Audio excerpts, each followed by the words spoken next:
जय हिंद दोस्तों, welcome to online classes for mathematics. This is Gaurav Kumar. So today we shall start understanding quadrilateral. Before we start, we study this topic. We should have a recap of the things we have already studied, which will lead us to this topic. Okay. So उसके लिए सबसे पहले हमें क्या पढ़ना है, जो हमने पहले ही पढ़ा हुआ है, जस्ट हमें उसे याद करना है. वो है प्लेन कर्व. क्या होता है प्लेन कर्व?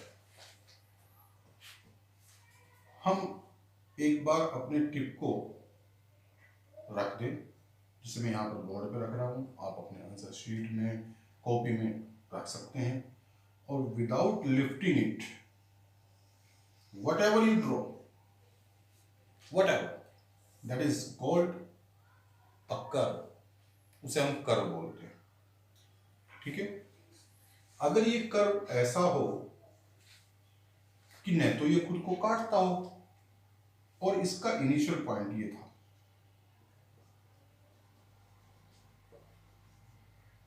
इनिशियल पॉइंट, और इसका final point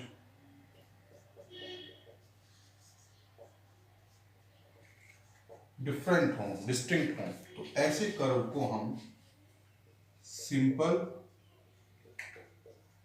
and open curve बोलते हैं. क्या बोलेंगे? सिंपल एंड ओपन कर्व, या ओपन सिंपल कर्व कह सकते हैं, क्योंकि इसके इनिशियल और फाइनल पॉइंट क्या है, अलग अलग. दूसरी बात इसी में, अगर ये ऐसा कर्व हो कि इसके इनिशियल और फाइनल पॉइंट तो डिस्टिंक्ट है, लेकिन it intersects itself anywhere, so it becomes open curve. It is an open curve but not simple. ये छोटी छोटी बातें हैं जो आप लोगों ने पहले से पढ़ी हुई है. आप लोगों को ध्यान रखनी है, ये काम आएंगी. यहाँ पर इस टॉपिक को स्टडी करने के लिए हमें इनकी जरूरत पड़ेगी. अगर हम इन छोटी छोटी बातों को ध्यान में रखेंगे तो so we can not introduce understanding quadrilateral. तीसरी बात आती है, ओपन हो गया है, सिंपल हो गया है, नॉट सिंपल भी हो गया है. अब हम इस कर्व को जहां से शुरू करते हैं वापस घुमाकर कहीं पर भी पूरी दुनिया में वापस वहीं पर ले आए, तो we can see that it's initial and the final points become same. Initial और फाइनल पॉइंट क्या है? सेम है. तो ऐसे कर्व को हम क्लोज्ड कर्व बोल सकते हैं, सिंपल क्लोज्ड कर्व. सिंपल क्यों? Because it does not intersect itself. इसने अपने आप को काटा तो नहीं है, तो सिंपल भी है. सिंपल क्लोज्ड कर्व, जैसे यहां पर simple open curve. Fourth curve, ये सब पढ़ा हुआ है. जहां से शुरू करते हैं वहीं पर ले आते हैं, लेकिन काटते हुए. इसने काट दिया खुद को, तो final and initial point are the same, but it intersects itself, so it is closed but not simple. Clear हुई बात? ये चार छोटी छोटी बातें आप लोगों ने पढ़ी हुई है. Initial point final point same हो जाते हैं तो कर्व ओपन होता है. इनिशियल पॉइंट फाइनल पॉइंट अलग अलग होते हैं तो वो ओपन होता है. सेम हो जाते हैं तो क्लोज हो जाता है. खुद को काटता है तो वो सिंपल नहीं रहता है, खुद को नहीं काटता है तो वो सिंपल हो जाता है. छोटी छोटी बातें हैं, याद रखनी पड़ेगी. अब हम आगे, अब इसी की हेल्प से हमने आगे एक टॉपिक पढ़ा था, polygon. You can C this word is made up of two small words. One is poly and other is gon.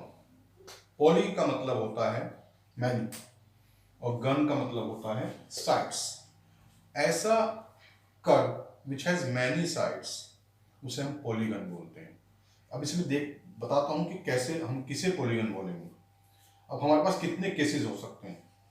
एक केस हमारे पास हो सकता है,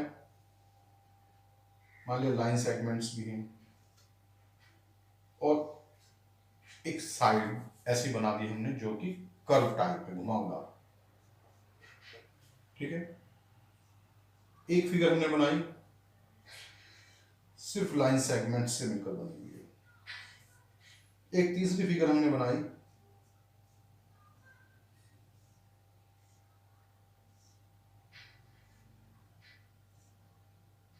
ये हमने बनाई, ये भी लाइन सेगमेंट से बनी हुई है।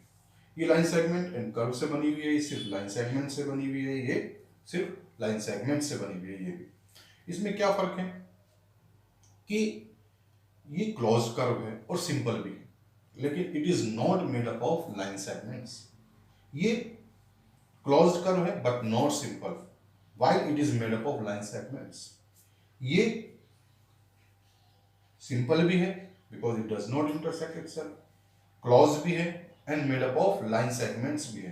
तो ये तीन बातें फॉलो करता है। ये सिंपल है,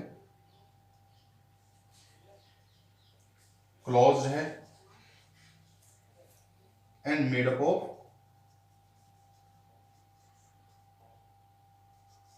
लाइन सेगमेंट्स।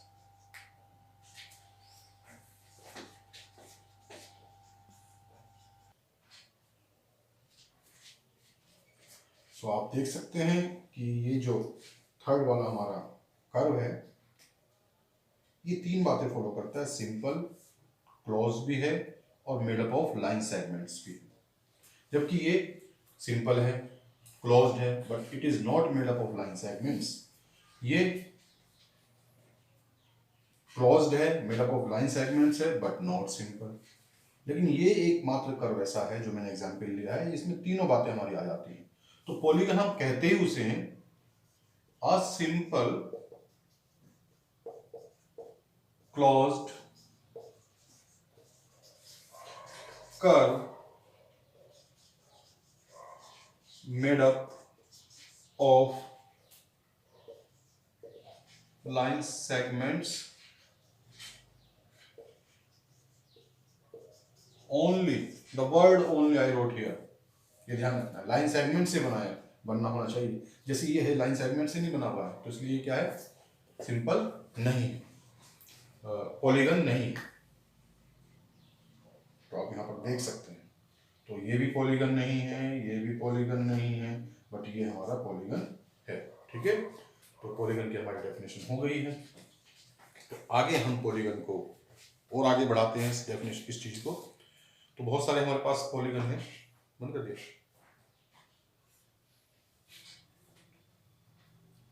तो पॉलीगन को हम बहुत सारे उसके नंबर ऑफ साइड्स में कैटेगराइज कर सकते हैं।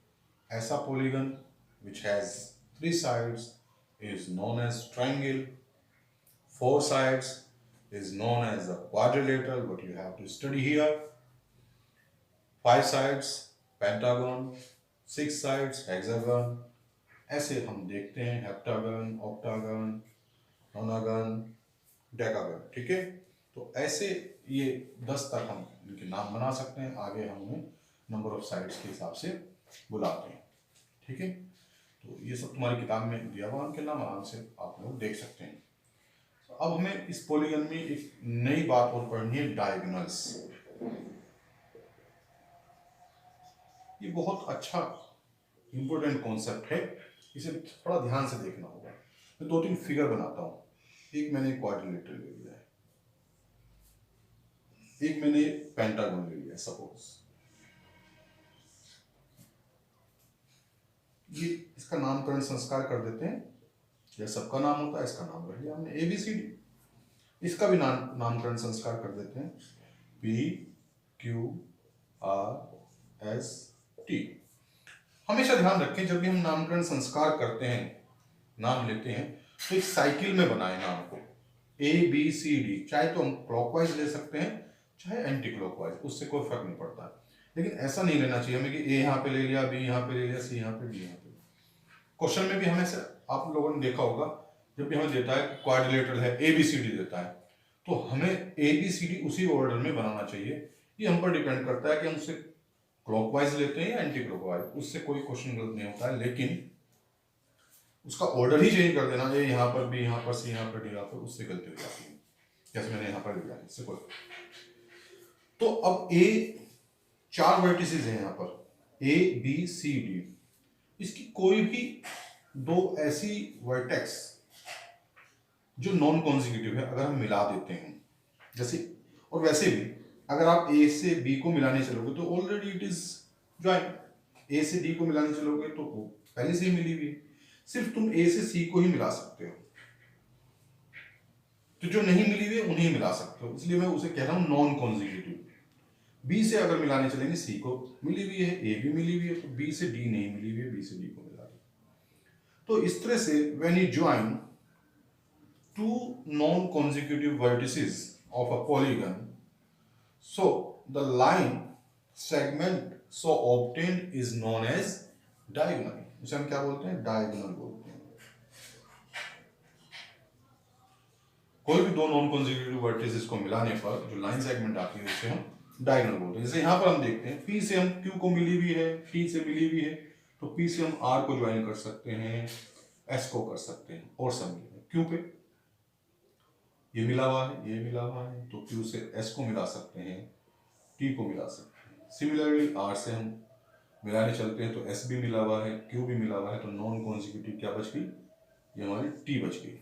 तो ऐसे आप देख सकते हैं। अब T से अगर S से मिलाए तो S से T भी मिला हुआ है, R भी मिला हुआ है, P भी मिल गया है, Q भी मिल गया, सब मिल गया। अब जितनी भी नॉन कॉन्जिक्यूटिव वर्टिसेस थी दे और ऑल ज्वाइन, ठीक है, उन सबको मिला दिया गया है। तो इस तरह से जो भी लाइन सेगमेंट्स हमारे पास आई हैं सभी क्या है? डायगोनल्स हैं, ठीक है। तो डायगोनल्स का पता चल गया कि डायगोनल्स कैसे बनता है। डायगोनल कोई भी 2 नॉन कॉन्जिक्यूटिव वर्टिसेस को मिलाने से जो लाइन सेगमेंट आती है वो हमारी डायगोनल आती है। तो अब हम देखेंगे इसी डायगोनल के रेस्पेक्ट में, तो डायगोनल पे आधारित ये 2 बातें, 2 प्रॉपर्टी हमें और पढ़नी है पॉलीगन की। तो मैं 2 पॉलीगन यहाँ पर ड्रॉ करता हूँ। मान लिया एक पॉलीगन मेरे पास ये है, इसका नाम रख देते हैं ए बी सी डी, ये पहला केस है। दूसरा केस में लेता हूं, इसका नाम रख देते हैं पी क्यू आर एस, ठीक है। अब मैं इस क्वाड्रिलेटरल है, 4 साइड है, तो मैंने बताया था जैसे 4 साइड के पॉलीगन को हम क्वाड्रिलेटरल बोलेंगे।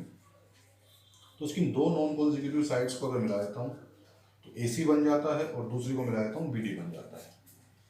ऐसे ही मैं इसकी 2 नॉन कॉन्जिक्यूटिव वर्टिसेस को मिलाता हूँ, जैसे P के Q कॉन्जिक्यूटिव है और S भी कॉन्जिक्यूटिव है, तो P से R नॉन कॉन्जिक्यूटिव हुआ, ठीक है। ये भी ऐसे ही मैं S की तरफ जाता हूं तो S से P भी कॉन्जिक्यूटिव है, R भी कॉन्जिक्यूटिव है, तो S के लिए जो होगा नॉन कॉन्जिक्यूटिव वो क्या होगा? Q होगा। तो इन दोनों केसों में, इन दोनों केसेस में what you see, what you observe, क्या ऑब्जर्व करते हो आप? डायगोनल्स के रेस्पेक्ट में बोल रहा हूं। अब यहां पर हमें एक छोटी सी बात देखनी पड़ेगी कि कोई भी हमारे पास मान लिया क्लोज्ड कर्व आ जाता है, ये भी कर्व है, कर्व तो है ना, सिंपल क्लोज्ड कर्व, ऊपर लिखा हुआ है simple closed curve made up of line segments, line segment से बने, अदरवाइज दे आर कर्व्स। तो मैंने यहां कोई कर्व ले लिया है, क्लोज्ड कर्व, तो you see that this closed curve divides the whole plane in 3 parts. First, its interior, ये वाला interior, दूसरा आ जाता है exterior,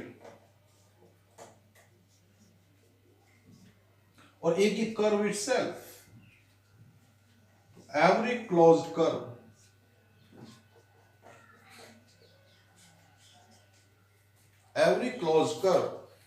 divides the whole plane in 3 parts: interior, exterior and the curve itself.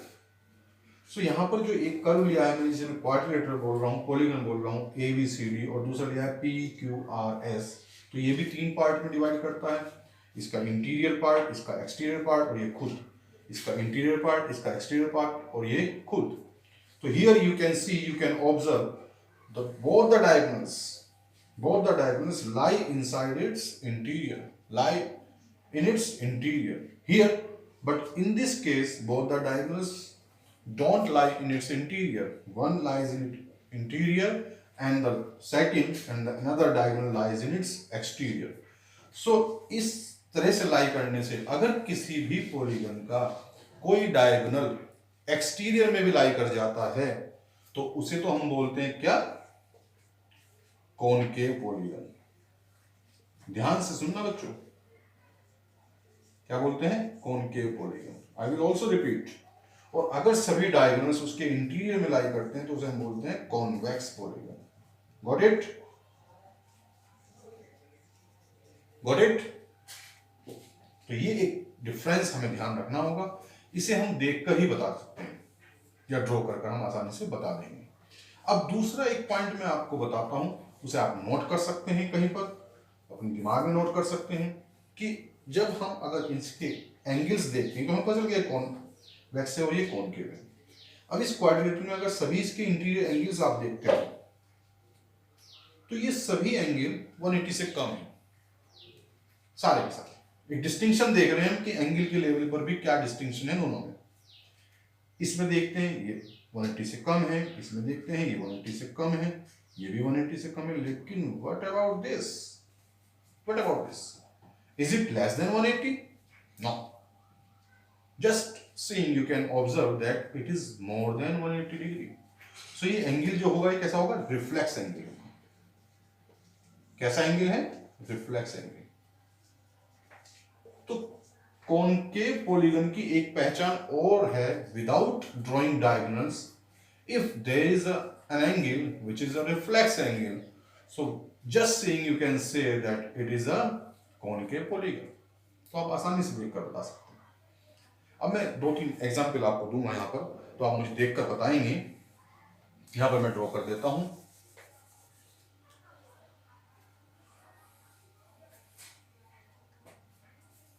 मान लें तुम्हारे पास ये डायग्राम है, ये मैंने लिया,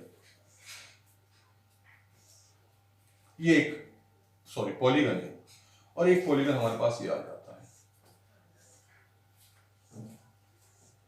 ये कैसा पॉलीगन है और ये कैसा पॉलीगन है? क्या हम देखकर बता सकते हैं कि ये कॉन्वेक्स है या ये कॉन्वेक्स है? इनमें से कौन सा कॉन्वेक्स है, ये वाला है या ये वाला है?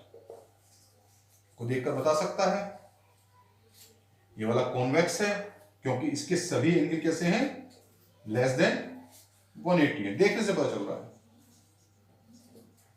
और इसमें ये 180 से कम है, ये भी 180 से कम है, ये भी 180 से कम है, ये भी 180 से कम है, लेकिन ये 180 से अधिक है, तो ये क्या हो जाएगा? कॉनकेव हो जाएगा। तो हमें डायगोनल ड्रॉ करने की आवश्यकता नहीं पड़ी, हमने देखकर बता दिया इस बात को कि ये कौन सा एंगल है और ये कैसे पॉलीगन से। ठीक है, ठीक है। तो यहाँ पे हमने कॉन्वेक्स और कॉनकेव पॉलीगन समझ लिया है। अब हम एक नई प्रॉपर्टी पढ़ते हैं, उसका नाम है रेगुलर पॉलीगन। ये सब छोटी छोटी बातें हैं बच्चों, इन बातों में मैं टाइम ले रहा हूँ इस टॉपिक को शुरू करने के लिए, लेकिन ये सब बातें आप लोगों को ध्यान रखनी होगी। अगर ये बातें आप लोगों ने ध्यान नहीं रखी तो इस टॉपिक पे कमांड नहीं हो पाएगा। ये एज इट इज ये बातें आपके काम आएंगी। तो वर्ड आता है रेगुलर पॉलीगन।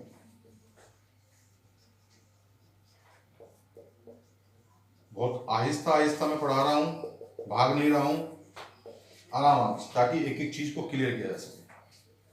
तो इसमें वर्ड आया है रेगुलर पॉलीगन। पॉलीगन तो पॉलीगन है, वर्ड आ गया रेगुलर। इसे समझना पड़ेगा, याद रखना पड़ेगा। मैं मान लिया एक ट्राइंगल ले लेता हूं। कैसा ट्राइंगल है? इक्विलेटरल ट्राइंगल है सपोज। हो सकता है बनने में रेगुलर ना बन, ऐसा ना बन रहा हो इक्विलेटरल, लेकिन ध्यान रखना है, उसको मान के चलना है। इसकी तीनों साइड बराबर है तो तीनों एंगल भी बराबर होंगे।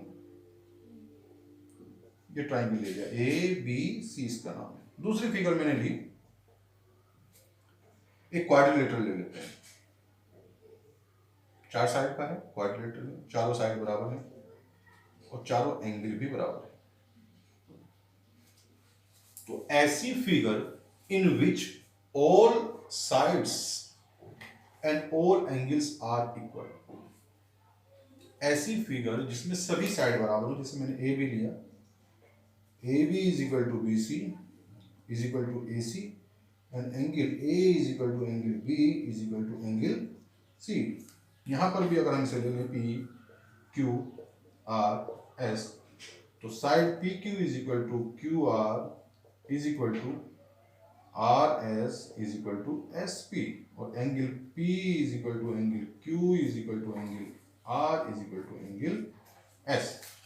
चारों एंगल बराबर हैं, चारों साइड बराबर हैं, तीनों एंगल बराबर हैं, तीनों साइड बराबर हैं, तो ऐसी फिगर को हम रेगुलर पॉलीगन बोलते हैं। अब यहां पर दो वर्ड में यूज कर रहा हूं, इक्विलेटरल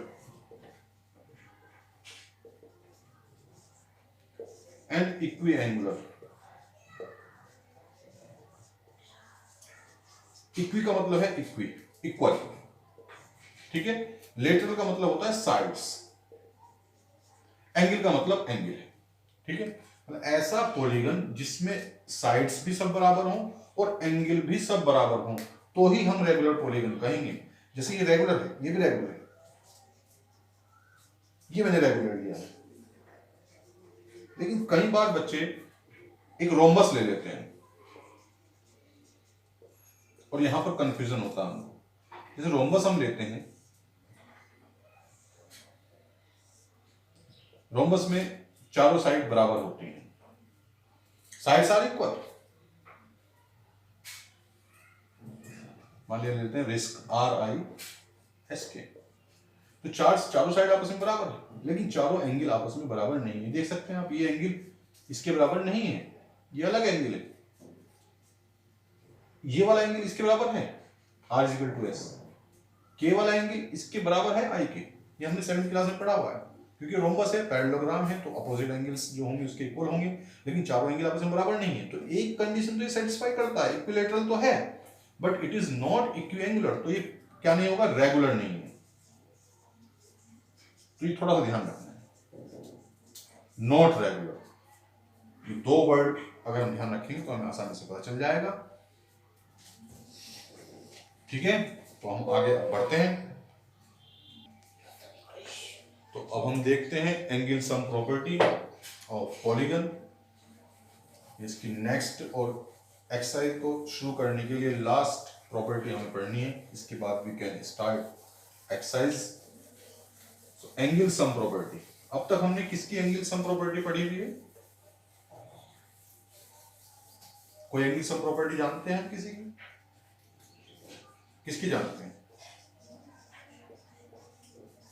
एंगल सम प्रॉपर्टी?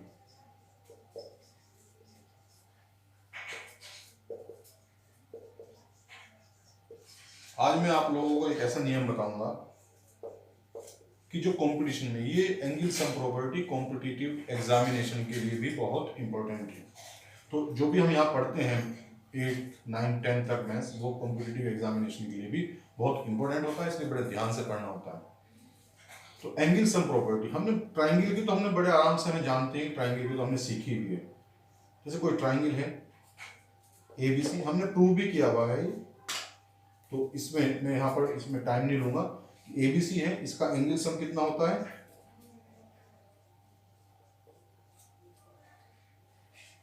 180 होता है, ये हमें याद रखना। अब इसके बाद अगर हमें जो भी निकालनी है, मान लिया मैं क्वाड्रिलेटर की निकालता हूँ, तो ये मैंने क्वाड्रिलेटर को ही मान लिया, मुझे नहीं पता है लेकिन मैं निकाल लेता हूँ, मैं भूल गया हूँ। तो मैं क्या करूंगा, मैं इसे एक डायगोनल ड्रॉ करूंगा, इसका कोई भी एक डायगोनल, इट हैज 2 डायगोनल्स, और मैं उन 2 डायगोनल्स में से कोई भी एक डायगोनल ड्रॉ करता हूं। तो I see that this diagonal divides the quadrilateral into triangles. आप देख रहे हैं, तो 2 ट्रायंगल में डिवाइड हो गया। मैं इसे प्रूव करके दिखाऊंगा आप लोगों को यहाँ पे। फिर इसके बाद हम जितने भी पॉलीगन आगे देखेंगे उन्हें विदाउट प्रूविंग हम उन्हें याद रख लेंगे और समझ लेंगे क्या हो रहा है। तो this diagonal divides this whole quadrilateral in 2 triangles. एक ट्राइंगल ये हो गया 1 और ये ट्राइंगल हो गया हमारे पास 2। अब ये डायगोनल जो है इस एंगल P को इस एंगल P को भी दो पार्ट में डिवाइड कर देता है और इस एंगल R को भी दो पार्ट में डिवाइड कर देता है। मैं इस वाले पार्ट को 1 एंगल मान लेता हूँ, इसको 2 मान लेता हूँ, इसको 3 मान लेता हूँ और इसको 4 मान लेता हूँ। कोई दिक्कत नहीं है। तो I see that in triangle P S R में आप देख सकते हैं angle 1 plus angle 3 plus angle S is equal to क्या हो जाता है 180। इसे 1 मान सकते हैं। ऐसा हो सकता है क्या? ये एंगल एस है, ये एंगल 1 है और ये एंगल 3 है। इन तीनों एंगल को मैंने जोड़ दिया तो by angle sum property of a triangle it comes out of to be 180। तो ये 180 आ गया। दूसरा, नाउ इन ट्राइंगल, कौन से ट्राइंगल में? पी क्यू आर में, you can see P Q R angle 2 plus angle 4 plus angle Q again becomes 180। तो ये हमारी बन जाती है इक्वेशन 2। ठीक है, अब हम क्या करें, क्योंकि हमें पूरे एंगल का सम निकालना है, हमें P plus Q plus R plus S का सम निकालना है, तो हम इन दोनों इक्वेशन को क्या करते हैं? ऐड करते हैं। एडिंग इक्वेशन 1 एंड इक्वेशन 2, तो हमारे पास क्या आ जाता है? 1 plus 3 plus S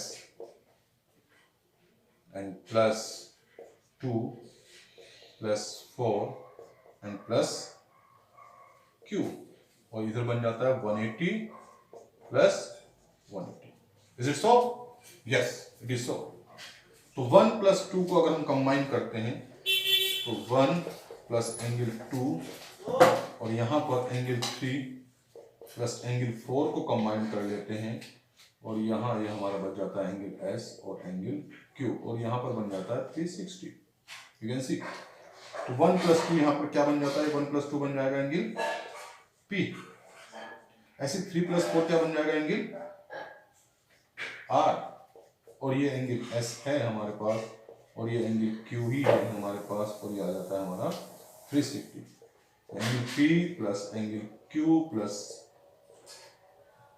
R plus angle S is equal to आ जाता है हमारे पास 360। तो यहां पर आप देख सकते हो कि एंगल जो P Q plus R plus S आ गया है वो 360 आ गया।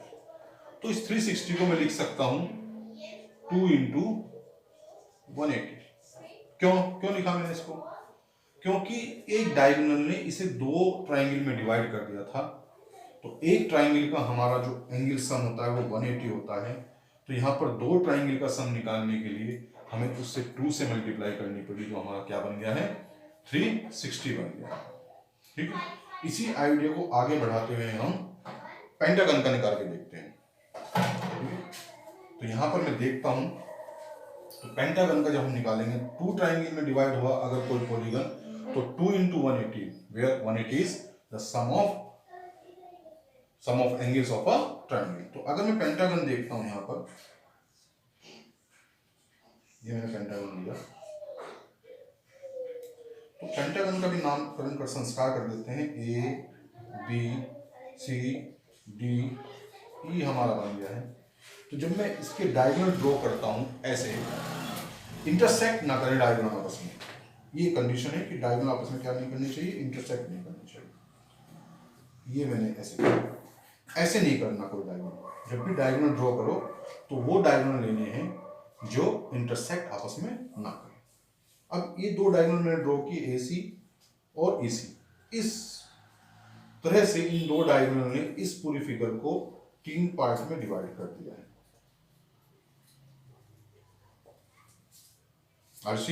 देख रहे हो आप लोग? तो 3 पार्ट में डिवाइड कर दिया है। क्वाड्रिलेटरल हमारा 2 पार्ट में डिवाइड हुआ था, तो उसके एंगल का सम 360 आया था, जो कि 2 इंटू 180 था, और 180 यहाँ पर एक ट्राइंगल का सम था, तो दो ट्राइंगल का सम 280 हो गया था। तो उसी फिलॉसफी को अगर हम आगे बढ़ाएं, तो यहाँ पर this pentagon has been divided into 3 triangles, so the angle sum of these angles must be equal to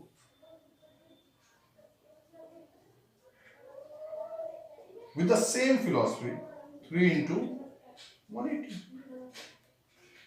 540। ये तो हुआ एक बात। लेकिन एग्जाम में दिक्कत क्या आती है? एग्जाम में दिक्कत ये आएगी, मान लिया तुम्हें दे दिया जाए 50 साइड का पॉलीगन। कॉम्पिटिटिव एग्जाम में भी आ सकता है, सीसीटी का क्वेश्चन बन सकता है। यहाँ तो पेंटागन है, क्वाड्रिलेटरल है। मेरी बात को समझने की कोशिश करना, what I want to ask, what I want to say. Quadrilateral तो easily we can know that there may be 2 diagonals. Pentagon है तो we can know how many diagonals can be there. तो हमने 2 डायगोनल ड्रॉ कर दिए। लेकिन अगर हमारे पास एक पॉलीगन आ जाए जिसकी साइड 50 हो, तो पहले तो उस पॉलीगन को हम ड्रॉ नहीं कर सकते हैं। 50 साइड का पॉलीगन ड्रॉ करना बड़ा मुश्किल बात है। फिर हमें कैसे पता चलेगा कितने डायगोनल हम ड्रॉ करें? तो हम थोड़ा सा ऑब्जर्व करने की कोशिश करते हैं, वापस जाते हैं। ट्राइंगल का सम हम जानते हैं 180 होता है। अब हम क्या करें, नंबर ऑफ साइड्स तो हमें पता है, जब 3 साइड होती हैं तो सम है 180। अब हम इसका साइड के साथ रिलेशन निकालने की कोशिश करते हैं। When you are having 4 sides, that is you are having a quadrilateral. तो यहां पर 2 आ गया है, तो नंबर ऑफ साइड्स कितनी है? 4 है। तो मैं क्या कुछ कर सकता हूं, 4 माइनस अगर मैं 2 कर दूं तो 2 को 4 ही 4 माइनस 2 ही रहता है। तो 2 को हम 4 माइनस 2 लिख सकते हैं, यानी कि 180। यहां पर नंबर ऑफ साइड्स कितनी है? 5 है। तो क्या मैं 3 को नंबर ऑफ साइड्स माइनस 2 कर सकता हूं इंटू 180, क्योंकि 3 रहेगा। बात समझ में आ रही है? 3 को मैंने लिखा 5 माइनस 2 तो फिक्स है, यहां पर भी 2 आ गया, यहां पर भी 2 आ गया। लेकिन यहां पर नंबर ऑफ साइड कितनी है? 4 है, और यहां पर नंबर ऑफ साइड कितनी है? 5 है। तो अगर मेरे पास हेक्सागन हो, तो मैं क्या बिना डायगोनल ड्रॉ किए क्या मैं बता सकता हूं कि उसका एंगल सम कितना होगा? Yes, I can. मैं इसे रब करता हूं, ठीक है? अभी हम यहां पर देख लेते हैं। तो मेरे पास मान लिया हेक्सागन आ गया है, तो नंबर ऑफ साइड्स कितनी होगी? हेक्सागन में नंबर ऑफ साइड्स कितनी होगी ये हम याद रखेंगे। यहां पर हेक्सागन अगर है तो नंबर ऑफ साइड्स कितनी होगी, बना भी लेते हैं छोटा सा। तो एन नंबर ऑफ साइड्स कितनी हो जाएगी? 6 हो जाएगी। और अगर मैं डायगोनल ड्रॉ करता हूं तो यू कैन सी 1 1 2 3 4, तो 4 ट्राइंगल यहां पर बन गए हैं। तो वैसे इसका सम कितना होना चाहिए? एंगल सम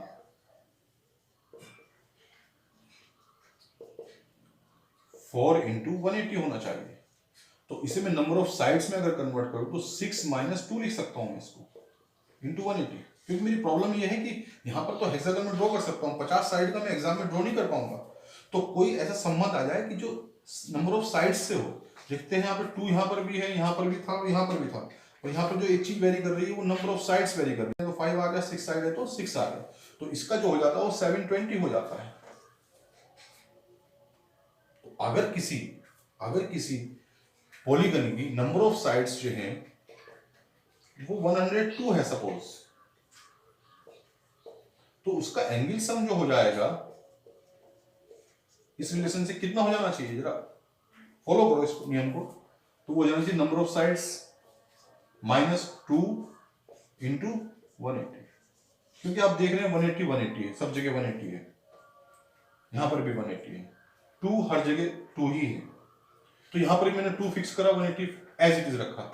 और ये जो वेरी कर रही है वो नंबर ऑफ साइड्स वेरी कर रही है। तो 102 माइनस 2 दैट इज 100 इंटू 180। तो ये कितना आ जाएगा? ये हमारा एंगल सम आ गया।